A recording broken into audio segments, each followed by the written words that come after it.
இன்றைய சிறப்பு நேர்காணலில் நம்மோடு இருந்திருப்பவர் ஜீவா டுடே என்னுடைய யூடியூப் சேனலுடைய ஆசிரியர் மற்றும் மூத்த பத்திரிகையாளர் திரு ஜீவா சகாப்தன் அவர்கள். சார் வணக்கம். சார், திரு இபிஎஸ் அவர்கள் தற்போது டெல்லிக்கு பயணம் மேற்கொண்டிருக்கிறார். என்டிஏ அலையன்ஸ் முழுமை பெறாமல் இருக்கிறதா? என்டிஏ அலையன்ஸ் இன்னும் சீட் ஷேரிங் துவங்கலை. எதிரணியில் பார்க்குறோம், திமுகவில் ரொம்பவே கோலாகலமாக யாரெல்லாம் வந்து பிரச்சனை பண்ணிட்டு இருந்தாங்களோ அவங்களுக்கெல்லாம் சுமூகமாக வந்து தீர்த்து கட்டிட்டாங்க. இப்போ இங்கே என்டிஏ அலையன்ஸில் திரு இபிஎஸ் ஒரு பக்கம் யார்கிட்ட சீட்டு வாங்குவாங்க, அதில் யார் தலைமைங்கிற ஒரு கேள்வியும் அங்கே வந்து தொடர்ந்து எழுப்பப்பட்டு வந்த நிலையில் இபிஎஸ் அவர் ஒரு என்டிஏனுடைய தமிழ்நாட்டினுடைய தலைவர். அவர் போய் திரு அமித்ஷாவை சந்தித்து சீட் ஷேரிங்கை கன்ஃபர்மேஷன் பண்ணுறது, இந்த சினாரியோஸ் தான் நீங்கள் எப்படி பார்க்குறீங்க? இல்லை, பாஜக இந்தியா முழுவதுமே மாநில கட்சிகளை அந்த நிலையில் தான் வச்சுருக்கு. பீகாரெல்லாம் பார்த்தீங்கன்னா நிதிஷ்குமாரை இறக்கிட்டு ராஜ்யசபாவுக்கு கொண்டு போகிற அளவுக்கான ஒரு நிலைக்கு கொண்டு போயிட்டாங்க. ஸோ இப்படியான ஒரு நிலையில் எடப்பாடி அவர்கள் டெல்லி போவதை பாஜகவுடைய பேட்டர்னுக்குள்ளே அவங்க இருக்கிறாங்கன்னு நினைக்கணும். ஆனால் இன்னொரு புறம் எடப்பாடி வந்து 27-28 சீட்டுக்காக போராடிட்டு இருக்காரு. பிஜேபியை வந்து ஒரு 28 சீட்டுக்குள்ளே நான் முடிச்சிடணுங்கிறதுல அவர் உறுதியாக இருக்காருன்னு அதிமுக நண்பர்கள் சொல்கிறாங்க. நான் விவாதங்கள்லாம் போகும்போது அதிமுக நண்பர்கள் இல்லைங்க 28க்குள்ளே முடிக்கணும் தாங்க அவர் பிளான் பண்ணுறாரு. அவங்க 40 கேட்கலாம், ஆனால் 28 கூட முடிக்கணுங்கிறதுல தெளிவாக இருக்காருங்க. இல்லைனா அது ரொம்ப மைனஸ் ஆயிருங்கிறதுல இது பண்ணுறாங்கிறாங்க. டெல்லிக்கு போகிற பேட்டர்ன் வருது அப்படிங்கிறப்ப ஜெயலலிதா அம்மையாருக்காக போயஸ் தோட்ட வாசலில் ஜார்ஜ் பெர்னாண்டஸு, யஸ்வந்த் சிங்கா, பெரிய பெரிய மத்திய அமைச்சர்கள் எல்லோரையும் காக்க வச்ச வரலாறு இன்றைய அதிமுக தொண்டர்களுக்கு தெரியுமான்னு தெரியல. சங்கராச்சாரியார் கைதுன்னு போது அத்வானி ஃபோன் பண்ணப்ப ஃபோன் எடுத்து கீழே வைங்க அப்படின்னு சொன்ன ஜெயலலிதா அதிமுக தலைமை இன்னைக்கு அதிமுக தொண்டர்களுக்கு தெரியுமா அப்படின்னு தெரியல. வாஜ்பாய் ஆட்சியை 13 மாதம் அளவிட்டு இன்றைக்கி நைட் நான் நிம்மதியாக தூங்குவேன்னு ஜெயலலிதா பார்த்து கையெடுத்து கும்பிட்ட அந்த வாஜ்பாய் இன்றைக்கி இருக்கக்கூடிய அதிமுக தொண்டர்களுக்கு தெரியுமான்னு தெரியல. இதெல்லாம் நினச்சி பார்த்துக்கோங்க. எப்படியெல்லாம் ஒரு மாநில கட்சி தேசிய கட்சியை ஆட்டு வச்சிச்சு, அந்த வரலாறு அதிமுகவுக்கும் உண்டு. மாநில சுயாட்சி இன்றைக்கி திமுக இந்த அளவு பேசுது, டெல்லி ஷா எங்களை ஒன்றும் பண்ண முடியாது, தமிழ்நாடு அவுட் ஆஃப் கண்ட்ரோல் இன்றைக்கி ஸ்டாலின் சொல்கிறாரு. அப்போ மாநில சுயாட்சி என்பதே திமுகவுக்கு மட்டுங்கிற மனநிலைக்கு அதிமுகவே போயிட்டாங்க. ஏதோ அதிமுகனா ஒரு தேசிய கட்சிங்கிற மாதிரி, திமுக மட்டும்தான் திராவிட கட்சிங்கிற மாதிரி மனநிலைக்கு அதிமுகவே போயிட்டாங்க. அது ரொம்ப வருத்தமாக இருக்குது. ஒரே நாடு ஒரே தேர்தல் எல்லாத்தையும் அவங்க ஒரு மாதிரி அக்செப்ட் பண்ணக்கூடிய நிலை மாதிரி போயிருக்கு. இது ரொம்ப வேதனையான விஷயம். தமிழ்நாட்டிலேருந்து ஒரு திராவிட கட்சி அப்படியே துண்டா நாங்கள் திராவிட கட்சி இல்லை, நாங்கள் ஒரு தேசிய கட்சி மாதிரி தான் அப்படின்னு போவதுங்கிறது ரொம்ப வருந்தத்தக்க ஒரு விஷயம். ஆனால் அதிமுக தொண்டர்களுக்கு இந்த அதிமுகவினுடைய இந்த பழைய வரலாறை தெரிந்து கொள்ளணும். இன்னைக்கு இருக்க திண்டுக்கல் சீனிவாசன் இவங்கெல்லாம் பேசுறது மட்டும்தான் அதிமுக நினைச்சு கொள்ளக்கூடாது. இதே எப்படி பார்க்கக்கூடாது? இப்போ நம்ம கடந்த காலத்தில் திராவிட இயக்க தோழர்கள், திராவிட கழக தோழர்கள்லாம் அம்மையார் ஜெயலலிதாவை கடுமையாக விமர்சனம் பண்ணியிருக்கோம். அவங்க வந்து ஜனநாயக ரீதியாக எதுவுமே அணுக மாட்டாங்க, தடாலடியாக ஒரு சர்வாதிகார போக்கோடு தான் அவங்க வந்து நடந்துக்கிட்டாங்க. இப்போ உள்ள இபிஎஸ் ஒரு ஜனநாயகவாதியாக அவர் வந்து எல்லாத்தையும் அனுசரித்து போகணுங்கிற ஒரு அடிப்படையில் ஒரு தலைவர் வந்து வந்திருக்கிறாரு. எல்லாரும் ஒரே பாணியை வந்து கடைபிடிக்கணுங்கிற அவசியம் இல்லைங்க. ஆளுமையாக இல்லாமல் இருப்பது வேற, அடாவடித்தனம் வேற. அடாவடித்தனத்தை வந்து நம்ம இன்னுமே ஆளுமைன்னு சொல்கிறது கிடையாது. தன்னுடைய காரியம் சாதிக்கிறதுக்காக அவர் வந்து சசிகலா கிட்டேயும் பணிஞ்சு போனார், இன்றைக்கி அமித்ஷா கிட்டேயும் பணிஞ்சு போகிறாரு. ஆனால் கட்சிக்காக உழைச்ச கட்சி நிர்வாகிகள் எல்லாரையும் விரட்டி விட்டார்ல. செங்கோட்டையன் போயாச்சு, ஓபிஎஸ் போயாச்சு, டிடிவி இல்லை, சசிகலா இல்லை. கட்சியினுடைய கட்டமைப்பை சதிச்சுட்டு பாஜக கிட்ட ரொம்ப பணிவாக நினைவாக இருந்துக்கிட்டு பார்த்தீங்களா எவ்வளோ பணிவான தலைவர் பாருங்க அப்படி சொன்னால் என்ன அர்த்தம்? அதனால் டெல்லி அடிக்கடி போகிறதுங்கிறது ரொம்ப 28 சீட்டுக்குள்ளே முடிக்கணுங்கிறது தான் அவருடைய இது. பியூஷ் கோயல் இங்கே வராரா அங்கே போகிறாராங்கிறது முக்கியம் இல்லை. எதுவாக இருந்தாலும் நீங்கள் அபய் சண்முகம் சாலையில் லாய்ட்ஸ் ரோட்டில் வரணும், அங்கே வந்து கையெழுத்து போடணும். அதுதான் சரியான விஷயமா இருக்குன்னு பார்க்குறேன்.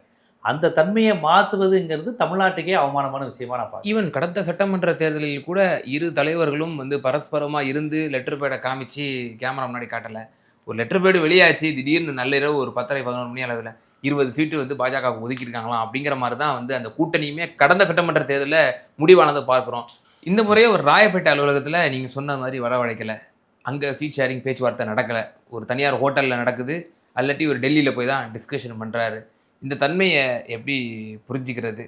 முதல்ல பரஸ்பரமான ஒரு உணர்வு எல்லா கட்சிகளுக்கும் முதல்ல இருக்காங்கிற ஒரு கேள்வியும் நீக்க வர நேர்ந்து. இல்லை, அதிமுகவை பொறுத்தவரையும் இந்த திமுக எதிர்ப்புங்கிற ஒற்றை புள்ளியில் இணைந்தாலுமே அவங்களுக்குள்ள ஒரு ஒற்றுமை உணர்வு வரலை. பாமகக்கு எவ்வளோ கொடுக்க போகிறாங்க, எல்லாமே கேள்விக்குறியாக தான் இருக்குது. எல்லாமே இங்கே பிரச்சனையாக தான் ஓடிக்கிட்டு இருக்கு. பாஜகவுக்கு வந்துங்க இந்த கூட்டணி ஜெயிக்கணுங்கிற எண்ணம் கிடையாதுங்க. உலட்டி விடணுங்கிறது. அதிமுகவை அழிச்சிட்டு ஒன்றும் இல்லாமல் ஆக்கிட்டு அந்த இடத்துல பாஜக வரணும். திமுக வெர்சஸ் பாஜக தான் அவங்க லட்சியம். ஜெயிக்கணுங்கிறது அவங்க நோக்கம் கிடையாது. அவங்க 2 சீட்டு 2 கோரிக்கை அவங்களுக்கு. அதிக சீட்டு வாங்கணும். அதிமுக ஜெயிக்கிற தொகுதியாக பார்த்து வாங்கணும். ஓட் பெர்சன்டேஜ் அதிக சீட்டுன்னா ஓட் பெர்சன்டேஜ் அதிகம் காமிக்கலாம். இன்னொன்று ஏடிஎம்கே ஜெயிக்கிற தொகுதியாக ராமேஸ்வரம், ஸ்ரீரங்கம் இப்படி கேட்கணும். கன்னியாகுமரியும் கோயம்புத்தூரும் கேட்டால் பிரச்சனை இல்லை. எல்லாமே ஏடிஎம்கே பெல்ட்டாக பார்த்து கேட்குறாங்க. அதுதான் எடப்பாடிக்கு சிக்கலாக இருக்குது. நீங்கள் கேட்குற தொகுதியெல்லாம் நாங்கள் ஜெயிக்கிற தொகுதியாக இருக்குது. அதுதான் அங்கே சிக்கலாக இருக்குது. அதுக்கு தான் எடப்பாடி போராடிக்கிட்டு இருக்கார். அப்போ காங்கிரஸுக்கு திமுக 28 வழங்கியது. இப்போ அந்த அந்த ஒரு எதிர்கட்சி பிரதான ஒரு திராவிட கழகம், திராவிட இயக்கம் ஒரு 28 வழங்கியிருக்காங்க தேசிய கட்சிக்கு. அப்போ அதே பேனலில் தான் நம்மளும் வந்து ஒதுக்கணும். காங்கிரஸ் பிஜேபி அதுக்கு மேலே வளர விட்டுறக்கூடாது அப்படிங்கிற ஒரு இதில் தெளிவாக இருக்காருன்ற மாதிரி சொல்ல வரீங்களா? வளர விட்டுறக்கூடாது இல்லை, இவங்க அழிஞ்சு போயிடக்கூடாதுல்ல. பாஜக ஒரு பிக் பிரதர்லாம் ஒரு முழுக்க எல்லாத்தையும் சாப்பிட்றாங்களாங்க. மற்ற கட்சிகளை விழுங்குறாங்கல்ல அவங்க. இப்போ ஒரு அவங்க 40 சீட்டு வாங்கிட்டாலே ஏடிஎம்கே வந்து அட்டர் ஃபெயிலியர் தானே. ரிசல்ட் தனியாக சொல்ல வேண்டிய அவசியம் இல்லையே. 40 சீட்டுக்கு தகுதியான கட்சி இல்லையே பாஜக. அவர் பிஎல் சந்தோஷ் சொல்கிறாரு நாங்கள் 20% வாங்கணும். 20%ம்னா கிட்டத்தட்ட 44-45 சீட்டு. 45 சீட்டுக்கு அங்கே என்ன இருக்குது? ஒன்றுமே கிடையாது. இல்லை, கடந்த நாடாளுமன்ற தேர்தல் 11.4 வாங்கியிருக்கோம் அப்படின்றாங்க. எங்கள் தலைமையில் ஒரு கூட்டணி அமைச்சு நாங்கள் ப்ரூவன் பண்ணியிருக்கோம் அப்படின்ற விஷயத்த அவங்க மேற்கொள்ள. அவங்க எப்போவுமே அதில் வந்து பார்த்தீங்கன்னா இவங்களுடைய ஓட்டு எதுவுமே இவங்களுடைய ஓட்டாக இருக்காது. அது AC Shanmugam, TTV Dhinakaran, OPS, Anbumani எல்லாரையும் கலந்து தான் அவங்களுக்கு ஓட்டு வரும். இவங்களோட ஓட்டுன்னு பெருசாக மற்ற கட்சிகளுக்கு போகிறதுக்கான வாய்ப்பு குறைவு. அது நாகர்கோவில் மாதிரி ஒரு சில பகுதிகளில் தான் நடக்கும். அதில் இவங்களே நின்றுக்குவாங்க, பிஜேபியை நின்றுக்குவாங்க. பாஜகவை பொறுத்தவரையும் அவங்க செல்வாக்காரருக்கு பதில் அவங்க நின்றுக்குவாங்க. இல்லை, சிட்டி போன்ற பகுதியில் இப்போ சென்னை போன்ற பகுதிகளெலாம் கூட அதிமுகவை பின்னுக்கு தள்ளியிருக்காங்கல்ல. ஆமாங்க, அது பாஜகவுடைய ஓட்டுன்னு மட்டும் நீங்கள் எப்படி சொல்ல முடியும்? ஏடிஎம்கே 2 உடஞ்சி கிடந்தது. ஓபிஎஸ் வந்து பிஜேபியோட இருந்தார், டிடிவி பிஜேபியோட இருந்தாங்க, ஏசி சண்முகம் பிஜேபியோட இருந்தாங்க, பாட்டாளி மக்கள் கட்சி பிஜேபியோட இருந்தாங்க. சென்னையில் வந்து பாஜக வந்து பாமகவோட பெரிய கட்சியா? சென்னையில் பாமக அதிகம் இல்லையா? இவங்களோட ஓட் பெர்சன்டேஜும் சேர்த்து தானே அலையன்ஸுங்கிறப்ப விழும். இதே தருமபுரியில் பாமகவுடைய ஓட் பெர்சன்டேஜில் பிஜேபி இருக்கா? இல்லையே. இல்லை, வட தமிழகத்தில் அவங்களோட கான்ட்ரிபியூஷன் கிடையாது, ஒன்றுமே கிடையாது. பாமக ஜெயிக்குதுன்னா முழுக்க பாமக ஓட்டு. தேமுதிகவோட அலையன்ஸ் வச்சுருந்தா தேமுதிக இது இப்படி தான் ஜெயிக்க முடியும். முழுக்க பாமக வந்து பாமகவுடைய இதில் தான் ஜெயிச்சிச்சு, பாஜகவுடைய இதில் இது பண்ணல. இல்லைன்னா கொஞ்சம் டிடிவி தினகரன் இவங்கெல்லாம் அந்த சைடு கொஞ்சம் இருந்திருந்தால் அந்த கான்செப்ட் படி தான் அவங்க ஜெயிக்க முடியுமே ஒழிய பாஜகவுடைய கூட்டணி வைத்து தருமபுரியில் இவ்வளோ ஓட்டு வாங்கணும்னு அவங்க சொல்ல முடியாது. ஆனால் பாஜக தென் சென்னையிலையோ மத்திய சென்னையிலோ அதிகம் ஓட்டு வாங்குதுன்னா அதில் பாமகவுடைய ரோல் உண்டு. நான் சொல்கிறது புரியுதுங்களா? பாஜகவோட பேட்டர்ன். கன்னியாகுமரியில் பாஜக ஓட்டு வாங்குதுன்னா அது பாஜக ஓட்டு வாங்குது, பாஜக ஓட்டு வங்கி. ஆனால் மற்ற கட்சிகளுடைய பங்களிப்புனால ஜெயிச்சாங்கன்னு பெருசாக சொல்ல முடியாது. ஆனால் அந்த மாதிரி பாஜகவுக்கு ஓட்டு வங்கி தானாக விழுகக்கூடிய பகுதியில் பாஜக நின்று ஜெயிச்சுக்கும். இன்னொரு இப்போ அதிமுகவோ மற்ற கட்சிகள் செல்வாக்கா இருக்க பகுதியிலையும் நின்று ஓட் பெர்சன்டேஜ் நிறையா காமிச்சிக்கும். ஓகே, அப்போ நீங்கள் என்ன பண்ணுவீங்க? பார்த்தீங்களா, தென் சென்னையிலேயே இவ்வளோ ஓட் பெர்சன்டேஜ் அப்படிங்கிற மாதிரி கணக்கு. இதுதான் பாஜகவுடைய பேட்டர்ன். இப்போ அதே பேட்டர்னில் தானே கோவை தெற்கில் ஜெயிச்சாங்க. கோவை தெற்கில் அப்படி பாஜக ஓட்டு வாங்கி அவங்க ஜெயிச்சாங்க. எல்லாமே ஏடிஎம்கே ஓட்டு தானே. ஏடிஎம்கேக்கு செல்வாக்கான பகுதி தானேங்க அது. சிபி ராதாகிருஷ்ணன் அவர்களே குறிப்பிட்டார், எஸ்பி வேலுமணி இல்லாட்டி நீ ஒண்ணுமே இல்லை அப்படின்ற மாதிரி மானதேசி. அப்போ அதிமுகவினுடைய கோட்டை தானே அது. இப்படி அந்த மாதிரி பகுதிகளாக தேர்ந்தெடுத்து ஜெயிச்சுட்டு ஓவராலாக எலெக்ஷன் கமிஷனில் ஓட் பெர்சன்டேஜ் ஏறி இருக்கு பார்த்தீங்களா அப்படின்னு காமிக்கிறது. மதுரையில் அப்படி தானே ஓபிஎஸ் டிடி தினகரன் ஓட்டை வாங்கி தானே 2ஆம் இடத்துக்கு வந்தாங்க. ராமநாதபுரத்தில், திண்டுக்கல்ல, தேனியில், திருநெல்வேலியில். ஸோ இதுதான் நடந்திருக்கு. இல்லை, இப்போ எவ்வளோ கேட்குறாங்க பாரதிய ஜனதா? அவங்க கணக்குப்படி 45 சீட்டு. அதான் நான் 20%ங்கிறாங்கல்ல, 43-44 சீட்டு. இல்லை, அது 45 சீட்டுனா அதில் வந்து தினகரன், நீங்க சொல்லும்போது ஏசி சண்முகம் இல்ல அவங்க தனியா இவங்களே 44 கேட்குறாங்க. அதாவது அவங்களுடைய ஹோல் இது வந்து 90 கிட்ட வருது. டிடிவி தினகரனுக்கு சேர்த்து, ஏசி சண்முகத்துக்கு சேர்த்து, இந்த மாதிரி அவங்க வச்சிருக்கிற குரூப் நாங்கள் இவங்களுக்குலாம் நாங்கள் கொடுத்துக்கிறோம்னு சொல்லி சேர்க்கறது பார்த்தீங்கன்னா அது 45-46 கிட்ட கேட்கணும்னு நினைக்கிறாங்க. 30 எம்எல்ஏ உள்ள போகணுங்கிறாரு நயினா நாகேந்திரன் வெளிப்படையா. 30 எம்எல்ஏக்கள் உள்ள போகணும்னா நிற்கிறது 45 தானே வாய்ப்பு. 30 எம்எல்ஏனா 30 எம்எல்ஏ நின்னவொடனே ஜெயிச்சிருவாங்களா? 4 அமைச்சர்கள் ஆகணுங்கிறாங்க. இதெல்லாம் தான் எடப்பாடியை வெறுப்பேற்றுது, எரிச்சல் ஆகுது. இல்லை அது ஒரு 20-30 எம்எல்ஏக்கள் நம்ம போகணும் சட்டமன்றத்தில் போவோம் அமைச்சர்களாகவும் ஆவோம் அப்படின்னு சொல்லி தன்னோட தொண்டர்களை உற்சாகப்படுத்துறாரு. நீங்க அதையே வந்து இல்ல EPS கட்சி செய்தி வெளிவருது இல்ல, உள்ளுக்குள்ள அவங்க பேசலையே, செய்தியாளர்களுக்கு தானே செய்தி சொல்றாங்க. இப்போ இதுல இப்போ இன்னொன்று சொல்ல போனா இப்போ டிடிவி தினகரன் அவர்களும் என்ன சொல்றாரு, நான் வந்து அதிமுக கிட்ட சீட் ஷேரிங் பேச மாட்டேன், என்டிஏ கிட்ட பிஜேபி கிட்ட தான் நான் பேசுவேன் அப்படின்றாரு. இப்போ யார் யாரிடம் வழங்குவது? ஒரு கூட்டணிக்குள்ளே ஒரு இன்னொரு கூட்டணியா? அதிமுக பாமகவுக்கு ஒதுக்கும், அதிமுக இன்னும் சில கட்சிகளுக்கு ஒதுக்கும், அதிமுக பாமகவுக்கு ஒதுக்கும், ம். மற்ற எல்லாமே டிடிவி தினகரன்லாம் ஓப்பனாவே சொல்றாரு நான் பாஜக கூட்டணின்னு. அவங்களாம் அவங்களுக்குள்ள தான் வருவாங்க, அவங்களுக்கு சேர்த்து அவங்க வாங்கி கொடுப்பாங்க.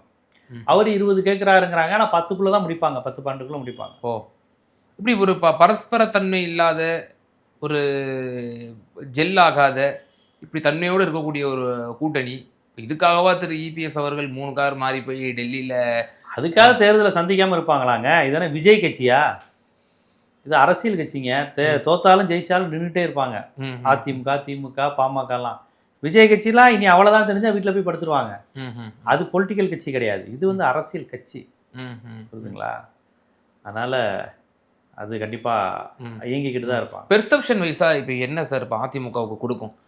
இப்போ ஒரு காலத்தில் நீங்கள் சொன்னது போல் அம்மையார் ஜெயலலிதாவோட ஆளுமை, அவங்க வந்து போயஸ் கார்டில் காத்து கிடக்க வச்சது, ராயப்பேட்டை அலுவலகத்தில் வந்து சீட் ஷேரிங்கான பேச்சுவார்த்தையை நடத்தியது, இதெல்லாம் காலம் போய் இப்போ இவர் ஒரு முதலமைச்சர் கேண்டிடேட்டே போய் இத்தனைக்கும் முன்மொழியப்படலை அவர் திரு இபிஎஸ் அவர்கள். தமிழ்நாட்டில் இருக்கக்கூடிய லோக்கல் லீடர் சொல்கிறாங்க, பியூஷ் கோயல் அவர்கள் சொல்கிறாங்க, ஆனால் பிரதமரும் உள்துறை அமைச்சரும் இதுவரைக்கும் எங்களுடைய சீஃப் மினிஸ்டர் கேண்டிடேட்டு இவர் தான்ப்பா அப்படின்னு சொல்லி முன்மொழியாத ஒரு தன்மையும் அதைத்தான் நான் தொடக்கத்திலிருந்தே சொல்கிறேன். பாஜக வந்து இங்கே எடப்பாடி அதிமுகவை அழிக்க தானே பார்க்குது, அழிச்சிட்டு தானே இருக்குது. அதிமுகவை ஆல்ரெடி அழிச்சிருச்சுல, ஒன்றும் இல்லாமல் ஆக்கிருச்சு, சவுத்துலலாம் டெல்டாலலாம்.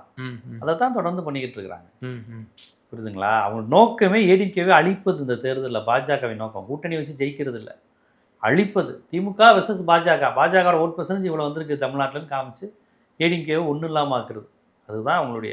இப்போ அண்மை காலமாக இன்னொரு செய்தியும் உலா வந்துச்சு இல்லையா? இப்போ என்டிஏவுக்குள்ள பாஜக எப்படியாவது விஜய் வந்து கொண்டு வந்து இந்த கூட்டணியை பலப்படுத்த வேண்டும் அப்படிங்கிற ஒரு முயற்சி எடுத்ததாக நம்ம தகவல்லாம் பார்த்தோம்.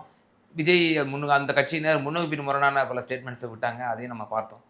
அப்படி ஒருவேளை பாஜக இப்படி முயற்சிக்குமே ஆனால் அது இபிஎஸ்னுடைய கரம் வலுப்படுத்துவதாக ஆகும். என்ன முயற்சி? இப்போ உதாரணத்துக்கு விஜய் அவர்களை வந்து இந்த என்டிஏ அலையன்ஸுக்குள்ள கொண்டு வர்ற முயற்சித்தாங்க அப்படின்னா ஆட்டோமேட்டிக்காக யாருக்கு அது வந்து அட்வான்டேஜாக போய் சேரும்? அது யாருக்கும் அட்வான்டேஜாக இருக்காது, பாஜகவுக்கு மட்டும்தான். விஜய் வந்து பாஜக கூட்டணிக்கு போனால் விஜயும் அவுட்டு, எடப்பாடியும் அவுட்டு. எடப்பாடிக்கும் ஹோல்டு போயிடும், சீட்டுக்கு எண்ணிக்கை குறைஞ்சிரும். விஜய்க்கு ஏதோ புதுசாக அவர் ஏதோ பண்ண வந்தாருன்னு சொல்ல கடைசியில் ஏடிஎம்கிட்ட சரண்டர் ஆகணும்னா மோட்டலாக அனுப்பிடும். பாஜகவுக்கு ஓட் பர்சன்டேஜ் அதிகரிக்கும். அதற்கான முயற்சிகள் பாஜக எடுக்குதோ இல்லையோ, விஜய் கட்சியினர் அப்படி தகவலை ஜாலியாக பரவி விட்டுக்கிட்டே இருந்தாங்க. 234 தொகுதி அங்கே நிற்க வேலை பார்க்கலாம் ஆள் கிடையாதுங்க. ஏதாவது ஒரு கூட்டணி போயிடாதான்னு பாவம் ஏங்கிக்கிட்டு இருக்கிறாங்க. விஜய் கூட்டணி தொடர்பான விஷயங்கள்லாம் பாருங்களேன், விஜய் கட்சியினர் தான் வெளியிடுவாங்க, அப்படி பரப்பி விடுவாங்க. அப்புறம் இல்லைன்னு பார்த்தீங்களா நாங்கள் அதே ஸ்டாண்டில் அதே இருக்கோங்குவாங்க. 90 சீட்டு தந்தாங்க, 2.5 வருஷம் ஆட்சி அமைக்க சொன்னாங்கங்கிறாரு ஆதவர்ஜுனா. இவர் ஈவினிங்கே வந்து நாங்கள் கூட்டணிக்கு யாருக்கும் முயற்சிக்கலைங்கிறாரு. அப்போ ஆதவர்ஜுனா யார்கிட்ட பேசினார்? ஆதவர்ஜுனா யார்கிட்டயோ பேச போய் தானே 90 சீட்டு இதெல்லாம் பேசியிருக்காங்க. யார்கிட்ட பேசினார் ஆதவர்ஜுனா? விஜய் சொல்லுங்க பார்ப்போம், தகவலே வராது. அதனால் அது விஜய் கட்சியினரை பரப்பி விடுற பொய்யுங்க. பிஜேபியை விட அதிகம் விரும்புறது விஜய் தான், விஜய் கட்சியினர் தான். சும்மா அப்படி பரப்பி விட்டு அவங்க லைம்லைட்டை காமிச்சுக்கிறாங்க, அதெல்லாம் உண்மை கிடையாது. இல்லை அது வந்து தான் ஒரு பேசு பொருளாக வேண்டும்ங்கிறதுக்காக திரு ஆதவர்ஜுனா அப்படிப்பட்ட ஒரு ஸ்டேட்மெண்ட்டை வெளிப்படையாக விட்டுருக்கலாம். இப்போ இன்றைக்கு காலையில் கூட முன்னாள் அமைச்சர் திரு கேடி ராஜேந்திர ராஜா அவர்கள் வந்து பேட்டி கொடுத்துருக்காருல, நாங்கள் அப்படி ஒரு பேச்சுவார்த்தையே நடத்தலை, அப்படி ஏதாவது அவங்களே சொல்லி ஒரு ப்ரொபகண்டா பண்ணிக்கிறாங்க. அதுதான் நானும் சொல்கிறேன், அதுதான் உண்மை, அதான் உண்மை. விஜய் கட்சியினராக சொல்லிக்கிறது எங்களை எல்லாரும் விரும்புகிறாங்கன்னு. அதே போல் விஜய்க்கு 20% 30%ங்கிறதுலாம் விஜய் கட்சியினரை பணம் கொடுத்து பரப்புறது. அப்படி சொல்லுங்க அப்படின்னு எங்கே கருத்து கணிப்பு எங்கே எடுத்தாங்க யாருக்கும் தெரியாது, அடித்து விட வேண்டியதுதான். மீடியாவில் நிறைய பேருக்கு விஜய் ரசிகர்கள் பசங்களை, சின்ன பசங்களுக்கு அப்படியே ஒரு இதாக இருக்குது, தான் திரையில் பார்த்த ஒருத்தர் அரசியலுக்கு வராருன்னா அந்த செய்தியெல்லாம் படிக்கக்குள்ள ஆர்வமாக இருக்குது. அதை பயன்படுத்தி உண்மையிலே சில விஜய் ரசிகர்கள் ஆர்வமாக அதை இது பண்ணுறாங்க. அதுபோக விஜய் வந்து விஜய் தரப்புனர் தான் அப்படி ஒரு பொய்யை கட்டமைக்கிறது. விஜய்க்கு மாசு இருக்குது, விஜய்க்கு பெண்கள், அந்த பேட்டி இதெல்லாம் அவங்களா உருவாக்குறது, பிம்பம் தான். விஜய்ங்கிறதே ஒரு பிம்பம் தான். மக்கள்கிட்ட திருப்பி திருப்பி கேட்கும்போது விஜய் பெரிய ஆளோ ஒரு ஃபீலிங் வரும்ல, அதை வந்து அவங்க திருப்பி திருப்பி பண்ணுறாங்க. இப்போ நீங்கள் ஆஸ் அ சீனியர் ஜேர்னலிஸ்ட்டாக ஒரு 1/4 நூற்றாண்டா தமிழக தேர்தலை உற்று நோக்கி நீங்கள் கவனித்திருப்பீங்க. நீங்கள் என்ன நினைக்கிறீங்க? இந்தியா அலையன்ஸுக்கு ஓவரால் ஓட் பர்சன்டேஜ் எவ்வளோ வரும் நீங்கள் கணிக்கிறீங்க தமிழ்நாட்டிலையா? தமிழ்நாட்டில்? தமிழ்நாட்டில் எனக்கு தெரிஞ்சு இப்போ வந்து பார்த்தீங்கன்னா 40-45 விழுக்காடுக்கு மேலே டிஎம்கே அலைன்ஸ் இருக்குன்னு தான் சொல்கிறாங்க. இவங்க 22-25% கிட்ட வருவாங்க. ஜஸ்ட் 20-25%. 25%. இவங்க பர்சன்டேஜ் இவங்ககிட்ட 21 கட்சி வந்துட்டாங்களாங்க. யதார்த்தம் தானே. திமுக அதிமுக 21-22 இதுகிட்ட வந்துட்டாங்கல்ல. ஆனால் அவங்க 25-26 அந்த ரேஞ்சுக்கு தான் வர முடியும். அப்போ நீங்கள் நாடாளுமன்ற மனநிலையோடையே நீங்கள் வந்து இந்த சட்டசபை தேர்தலையும் நீங்கள் பார்க்குறீங்க போலயே. எந்த நாடாளுமன்ற மாற்றமும் இல்லையே, எந்த மாற்றமும் இல்லையே. நாடாளுமன்றம் வேறு சட்டமன்றம் வேறு. அதாவது இப்போ பாஜகவோட வேற அவங்க கூட்டணியில் இருக்கிறாங்க, அதையும் பார்க்கணும். இல்லை, அதே சட்டமன்ற தேர்தலையும் பாஜக தானே கூட்டணியில் இருந்தாங்க. 33%. நீங்க கடந்த மக்களவையில இருந்து பார்க்காதீங்கிறீங்க, அதுல இருந்து பார்க்கும்போது பாஜக சேர்ந்தது மைனஸ்ங்கிறேன். அப்ப கடந்த முறை பாஜக கூட இருந்தீங்கிறீங்க. இப்படி பார்த்தாலும் அது வந்து குட்டி கழிச்சு பார்த்தா கணக்கு கரெக்டாக தானே வருது. எடப்பாடிக்கு மேற்கு மண்டலத்தில் எந்த அளவுக்கு விஜய் ஓட்டு பிரிக்கிறாருங்கிறத பொறுத்து இந்த தடவை மாறும்.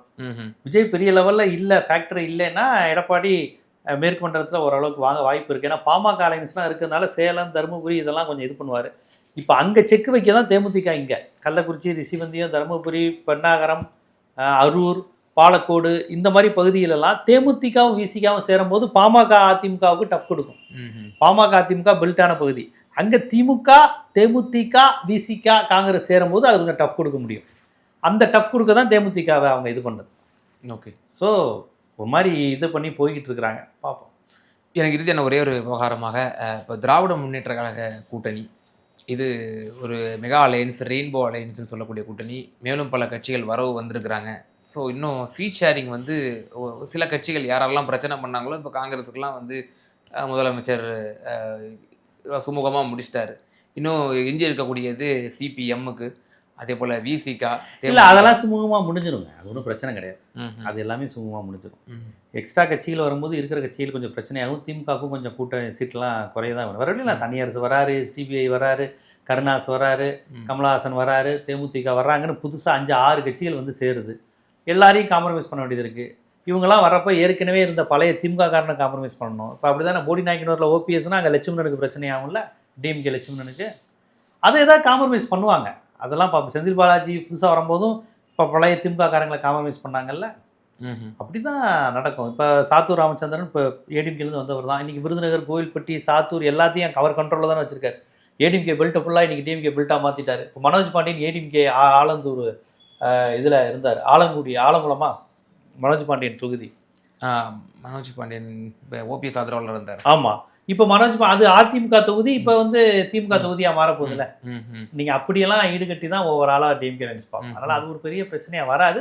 இந்த மாதிரி சிக்கல்கள் ஒவ்வொரு தேர்தலையும் போலும் வரும். தொகுதி எனக்கு கிடைக்கல, உனக்கு கிடைக்கலங்கிறது வரதான் செய்யும். இப்போ காங்கிரஸை சுட்டி காட்டி சில விஷயங்கள் மேற்கோள் காட்டுறாங்களே. இப்போ தோழர் சண்முகம் சிபிஎம்னுடைய மாநில செயலாளர், நீங்கள் 3 கூட கொடுத்துருக்கீங்க காங்கிரஸுக்கு கூட கொடுத்தது எல்லாருக்குமே வருத்தம் தான். என்ன பண்ண, எல்லாரும் வருத்தத்தில் தான் இருக்கிறாங்க.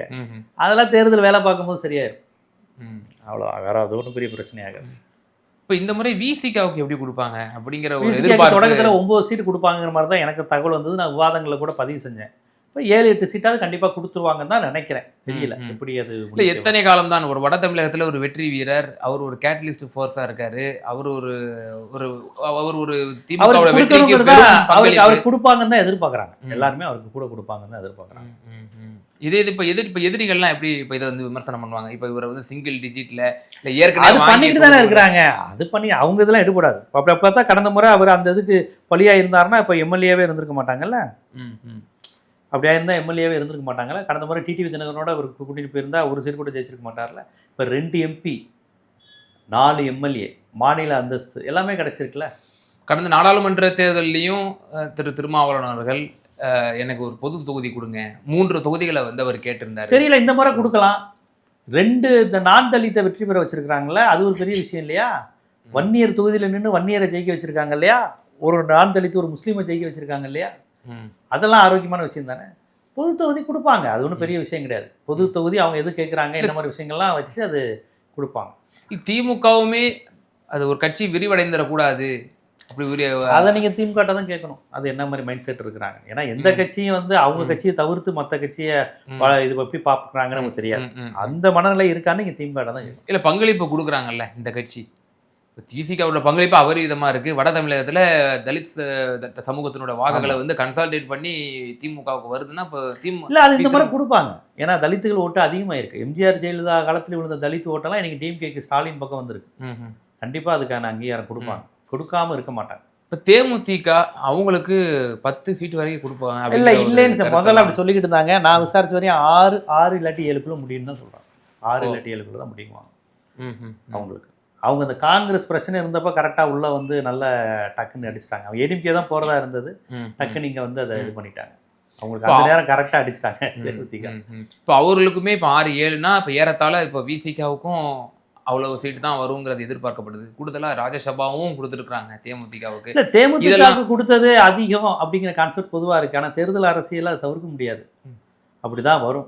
ஃபஸ்ட்டு அவங்க எவ்வளோ கொடுக்குறாங்கங்கிறத வச்சு தான் நம்ம அதை முடிவு பண்ணி பேச முடியும்.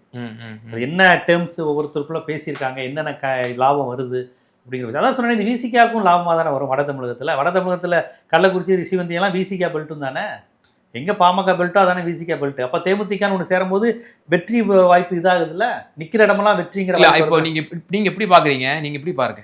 இப்போ வட தமிழகத்தில் இப்போ கேண்டிடேட் போகணும், கடலூரில் போடணும் கேண்டிடேட்னா தேமுதிகவும் எங்களுக்கு அது வேணும் அப்படின்னு கேட்கும், விசிகாவும் எங்களுக்கு அது வேணும் அப்படின்னு இதெல்லாம் எல்லா கட்சியும். இது வந்து திமுகவும் இல்லை நம்ம லோக்கல் லீடரை ஒருத்தர் நிப்பாட்டணும் அப்படின்னு இது திமுக எல்லாத்துலேயும் வருங்க.